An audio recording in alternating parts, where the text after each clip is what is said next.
এই বিশাল জনসমুদ্রের উদ্দেশ্যে আমি বলতে চাই, আপনারা কি জাতির ভাগ্যের পরিবর্তন চান? যদি তাই হয়, 4টি দলের 3টি দল দেখা হয়েছে, একটি দল দেখা হয় নাই, সেই দলটির নাম কি?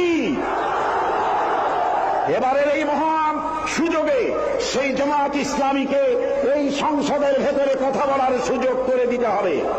আল্লাহ রাব্বুল আলামিন তার কোরআনে কারীমের মধ্যে ইরশাদ করেছেন, ইন্নাল্লাহা লা ইউগাইয়িরু মা বিকওমিন হাত্তা ইউগাইয়িরু মা বিআনফুসিহিম।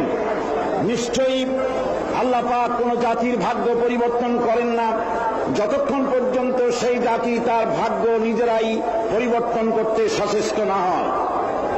ভাগ্য পরিবর্তনের জন্য প্রয়োজন দেশের প্রচলিত আইনের পরিবর্তন, আর সে আইন হতে হবে আল্লাহ রাব্বুল আলামিনের আইন।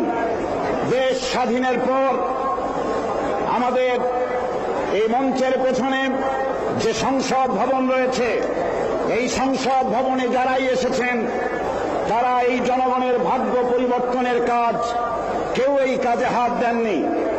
অবশ্য আমাদের দেশে আর কোন জিনিসের উৎপাদন কম আর বেশি হোক না হোক, রাজনৈতিক দলের উৎপাদন খুবই বেশি।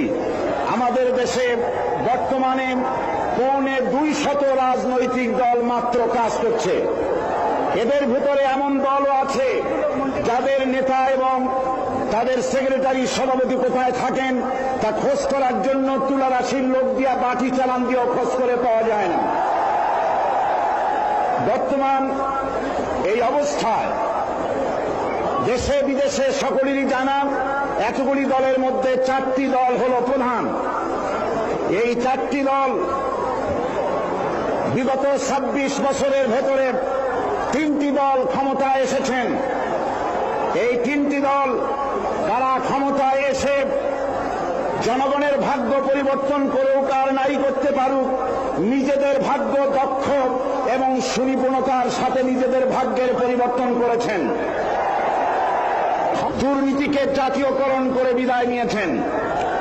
আরেকটি দল টানা 5 বছর ক্ষমতায় থেকে নাস্তিক্যবাদ, কাদিয়ানীদের দৌরত্ব, মুরতাদ, ভাদানি, ইসলাম বিরোধী এনজিও এবং বিপুল সংখ্যক খুনি, চাঁদাবাজ, মাস্তান, হাইজাকার, সন্ত্রাসী উপহার দিয়ে চরম জিল্লাতির সাথে মাত্র কদিন আগে বিদায় হয়েছে।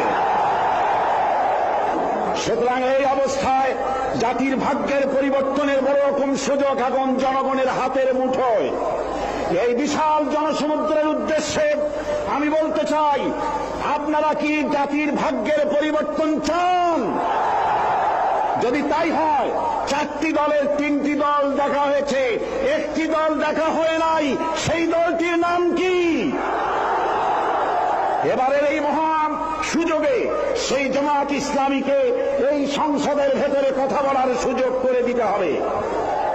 72-এর শাসনতন্ত্র পুনরুদ্ধারের মাধ্যমে জাতির কল্যাণ হবে না। 76-এর শাসনতন্ত্র দিয়ে জাতির কল্যাণ হবে না। জাতির কল্যাণ হতে পারে ভাগ্যের